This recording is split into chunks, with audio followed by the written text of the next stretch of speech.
کے تحت پیدا کیا ہے۔ آج کی ڈیبیٹ میں چونکہ ہم بات کرنے والے ہیں ڈز گاڈ ایگزسٹ کے ٹاپک پر، تو یہ ایک ایسا ٹاپک ہے جس کے متعلق کوئی بھی ڈیسیجن لینے کے لیے الگ الگ اسٹینڈرڈز ہو سکتے ہیں۔ لہٰذا ڈیبیٹ کے شروع میں یہ ضروری ہے کہ ہم یہ جان لیں کہ آج کے اس ٹاپک میں کون سا اسٹینڈرڈ صحیح ہوگا اور کون سا غلط ہوگا۔ سب سے پہلا اسٹینڈرڈ جسے میں سمجھتا ہوں بڑی تیزی کے ساتھ اس کی طرف لپکیں گے وہ ہے سائنس۔ جبکہ سائنس در حقیقت خدا کے ایگزسٹنس کو ڈائریکٹلی ثابت کرنے یا اس کے ایگزسٹنس کو ڈینائی کرنے کے لیے اسٹینڈرڈ نہیں بن سکتی۔ اور اس کی وجہ کیا ہے یہ میں نہیں کہہ رہا، یہ وہ لوگ کہہ رہے ہیں جو سائنس کے ایکسپرٹس ہیں۔ نیشنل اکیڈمی آف سائنس کہتی ہے science doesn't have the processes to prove or disprove the existence of God. Why? کیونکہ سائنس کا تعلق امپیریکل ایویڈنس سے ہے، اور امپیریکل ایویڈنسز کا تعلق ہمارے نیچرل اور فزیکل ورلڈ سے ہے، جبکہ گاڈ نان فزیکل اور سپر نیچرل ریالٹی ہے۔ لہٰذا نان فزیکل ریالٹی کو آپ اس ٹول کے ساتھ نہیں چیک کر سکتے جس کا کام فزیکل ریالٹی کو تلاش کرنا ہے۔ لہٰذا آج اس ڈیبیٹ میں گاڈ کی ایگزسٹنس کو ثابت کرنے یا اسے ڈینائی کرنے میں سائنٹیفک ایویڈنس کو ایکسپٹ نہیں کیا جائے گا۔ دوسرا اسٹینڈرڈ ہو سکتا ہے ریویلیشن، کہ ریویلیشن کے ذریعے ہم یہ ثابت کریں کہ گاڈ ایگزسٹ کرتا ہے یا نہیں۔ لیکن یہ اسٹینڈرڈ بھی آج ارریلیونٹ ہے۔ کیوں؟ کیونکہ ریویلیشن میرے نزدیک سورس آف نالج ہے، ویلڈ سورس آف نالج ہے۔ لہٰذا آج کی ڈیبیٹ میں میں ایک بھی ایویڈنس کسی بھی مذہبی اسکرپچر سے نہیں دوں گا۔ تیسرا جو معیار ہو سکتا ہے وہ ہے آبزرویشن، کہ بھائی کوئی کہے کہ ہمیں خدا دکھاؤ، اگر ہے تو دکھاؤ، یا یہ کہ خدا کے ایگزسٹنس پر امپیریکل ایویڈنس دو، تو یہ ہے در حقیقت غلط ٹول کا استعمال کرنا۔ یہ ایسا ہی ہے کہ جاوید صاحب مجھ سے یہ مطالبہ کریں کہ مفتی صاحب آپ میٹل ڈیٹیکٹر کے ذریعے پلاسٹک ڈیٹیکٹ کر کے دکھائیں۔ اب چونکہ پلاسٹک ڈیٹیکٹ نہیں ہو پا رہی ہے لہٰذا plastic does not exist. No, you are using the wrong tool. اس ٹول سے پلاسٹک کو ڈیٹیکٹ نہیں کیا جاتا۔ لہٰذا میں سمجھتا ہوں کہ گاڈ کے ایگزسٹنس پر امپیریکل ایویڈنس کا مطالبہ کرنا ایک بچکانہ مطالبہ ہے۔ اب بچتا ہے ایک ہی اسٹینڈرڈ، اور وہ اسٹینڈرڈ ہے عقل، لاجک، ریزننگ، اور یہی وہ اسٹینڈرڈ ہے جس کے تحت گاڈ کی ایگزسٹنس کو ثابت کیا جائے گا یا گاڈ کی ایگزسٹنس کو ڈینائی کیا جائے گا۔ لیکن چونکہ یہ بہت امپورٹنٹ اور سینسیٹیو ٹاپک ہے، اس لیے لاجیکل آرگیومنٹ بھی ایسا ہونا چاہیے جو ڈیفینیٹو ہو، انڈیفینیٹو نہ ہو، جو 2 اور 2 4 کی طرح بالکل واضح ہو، جسے لاجیکلی ریجیکٹ کرنا پاسبل نہیں ہو۔ فار ایگزامپل ہم کہیں ہمارے ریسپیکٹڈ مسٹر سوربھ صاحب یہ ایک انسان ہے اور تمام انسان کانشیس بینگ ہے، لہٰذا نتیجہ کیا نکلا؟ ہمارے سوربھ صاحب بھی کانشیس بینگ ہے۔ کیا یہ انڈیفینٹ آرگیومنٹ ہے یا ڈیفینٹ آرگیومنٹ ہے؟ یہ ڈیفینٹ آرگیومنٹ ہے۔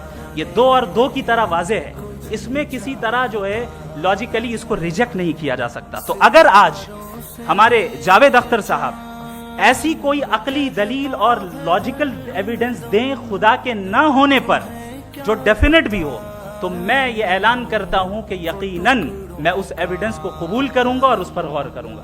لیکن ساتھ میں یہ بھی اعلان کر دیتا ہوں پریڈکشن کے طور پر کہ ایسا کوئی ڈیفینٹ آرگیومنٹ کوئی نہیں پیش کر سکتا۔ دلیل ہم دیں گے اور ڈیفینیٹو دلیل دیں گے، لاجیکل دلیل دیں گے، ایسی دلیل دیں گے جو انٹائر ایتھیسٹک ورلڈ اسے ریفیوٹ نہیں کر سکتی۔ چلیں اب ہم ایک ایگزامپل سوچتے ہیں، ایک سیناریو، سمپل سیناریو، تمام آڈینس سے گزارش ہے، ہم اور آپ ایک آئسولیٹڈ آئیلینڈ پر ہیں، ایسا آئیلینڈ جہاں پہ ہم سے پہلے کوئی کبھی نہیں گیا۔ چلتے چلتے آپ کے سامنے اچانک آپ نے دیکھا ایک پنک کلر کی بال پڑی ہوئی ہے۔ سب سے پہلا سوال آپ کے ذہن میں کیا آئے گا کہ یہ بال یہاں کیوں آئی، کیسے آئی، یہ پنک کلر کی ہی کیوں ہے؟ کوئی اور کلر بھی ہو سکتا تھا، یہ اسی شیپ میں کیوں ہے؟ کوئی اور شیپ بھی ہو سکتا تھا۔ نیچرلی آپ اس طرف پہنچیں گے کہ کوئی نہ کوئی ہے جس نے ان اسپیسیفک پراپرٹیز کے ساتھ اس بال کو بنایا ہے اور یہاں پہ رکھا ہے۔ چونکہ آپ جانتے ہیں کہ یہ جو بال ہے اس کا ایگزسٹ کرنا ضروری نہیں ہے، یہ ایگزسٹ کر بھی سکتی تھی, نہیں بھی کر سکتی تھی, اور ایگزسٹ کرنا ہی تھا تو کسی اور فارم میں کرتی, کسی اور کلر میں کرتی. اب آپ اس بال کو ایکسپینڈ کرتے چلے جائیں, ایکسپینڈ کرتے چلے جائیں, ایکسپینڈ کرتے چلے جائیں, یہاں تک کہ یہ بال یونیورس کے سائز کی ہو جائے. بتائیے کہ کیا سائز کے بڑھ جانے سے سوال بدل جائے گا؟ ہرگز نہیں بدلے گا. ابھی بھی سوال رہے گا, یہ یونیورس کہاں سے آیا, ان اسپیسیفک پراپرٹیز کے ساتھ کہاں سے آیا, کیوں آیا, کس نے بنایا؟ یہ سوال اس وقت بھی ویلڈ رہے گا.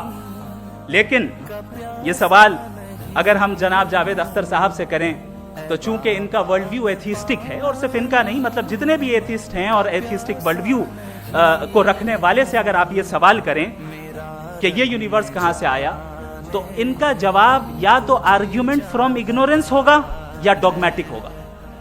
یا تو یہ کہیں گے کہ مجھے نہیں پتا کہ یہ کہاں سے آیا, لہٰذا گاڈ ڈز ناٹ ایگزسٹ, یہ آرگیومنٹ فرام اگنورینس ہے. یا یہ کہیں گے کہ یہ یونیورس خود بخود بن گیا, اس کا مطلب یہ ہے کہ اس بال کو بھی خود بخود بن جانا چاہیے. لیکن بال کے تعلق سے یہ ایکسپلینیشن ایکسیپٹ نہیں کی جائے گی کہ یہ خود بخود بن گئی, لیکن یونیورس کے تعلق سے کر دیا جائے گا. اسے ہم دوسرے الفاظ میں ڈوگما بھی کہہ سکتے ہیں. دوسری چیز, ہمارے جاوید اختر صاحب ضرور گاڈ آف گیپس کی مثال بھی ضرور دیں گے, اور مثال دیں گے کہ پہلے زمانے میں بجلیاں کڑکتی تھی تو لوگوں نے کسی ایک خدا کی طرف, اور بارش ہوتی تھی تو دوسرے خدا کی طرف منسوب کر دیا, ان کے پاس دلیل نہیں تھی. یہ ہمارا ورلڈ ویو ہے ہی نہیں, یہ ہمارا ورلڈ ویو ہے ہی نہیں, کیونکہ نیچرل فینومینا کے پروسیس کی انٹرپریٹیشن کو جان لینے سے یہ کہاں سے ثابت ہو گیا کہ گاڈ ایگزسٹ نہیں کرتا ہے. اس پر میں انشاءاللہ ابھی آگے بات کروں گا.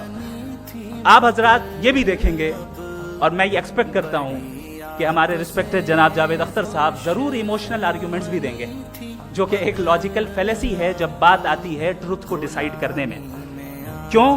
مثال کے طور پر وہ کہیں گے کہ اگر گاڈ ہے تو ایول کیوں ایگزسٹ کرتا ہے, جبکہ میں کہتا ہوں ایول کا ایگزسٹ کرنا گاڈ کے ایگزسٹ کرنے کی دلیل ہے, اس کے خلاف نہیں ہے.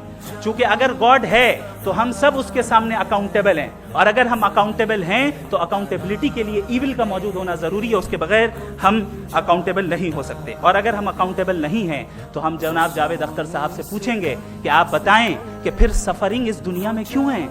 اگر خدا نہیں ہے تو سفرنگ کیوں ہے؟ اور ان لوگوں کے جذبے کا کیا جن کے اندر سفرنگ کے بعد انتقام لینے کا جذبہ پایا جاتا ہے, اور وہ اس دنیا سے ایسے ہی چلے گئے, کیا ان کی ساری تکلیفیں بیکار چلی جائیں گی؟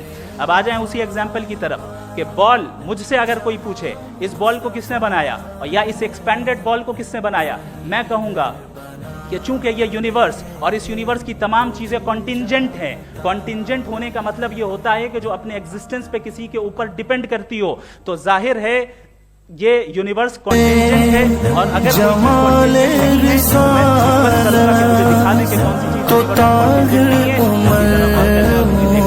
اور جب کنٹینجنٹ چیزیں موجود ہیں, بڑی آپ سے اس جگہ تک پہنچنے اور بڑی آپ سے ہونا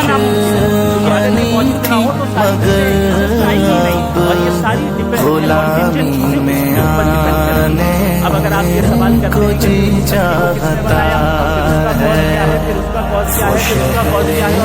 چلے جائیں, اسے ہم کہتے ہیں کنسیپچولی انفینٹی پاسبل ہے. مثال کے طور پہ نیومیریکل 1 سے چلے جائیں نمبر سے, میں کنسیپچولی بات نہیں کر رہا, پریکٹیکلی ریالٹی میں ثابت کر کے دکھائیں کہ انفینٹ نیگریس آف کازز پاسبل ہے یا نہیں. اگر پاسبل ہے تو مان لیں گے, مثال دے رہے ہیں, اور پاسبل نہیں ہے تو نیسیسری بینگ, ایسی نیسیسری بینگ جو انڈیپینڈنٹ ہے, کیونکہ اگر وہ ڈیپینڈنٹ تھی تو وہ نیسیسری نہیں رہے گی. ایسی انڈیپینڈنٹ بینگ جو اٹرنل ہے, اگر وہ اٹرنل نہیں ہوگی, اس کی بگننگ ہوگی تو وہ کنٹینجنٹ ہے. ایسی بینگ جو پاورفل ہے, کیونکہ کنٹینجنٹ کو ایکچوالائز کرنے کے لیے پاور چاہیے. ایسی بینگ جو انٹیلیجنٹ ہے اور نالجبل ہے, کیونکہ یہ یونیورس اسپیسیفک فارم اور اسپیسیفک لاز آف نیچر کے تحت پریسائزلی چل رہا ہے. Thank you.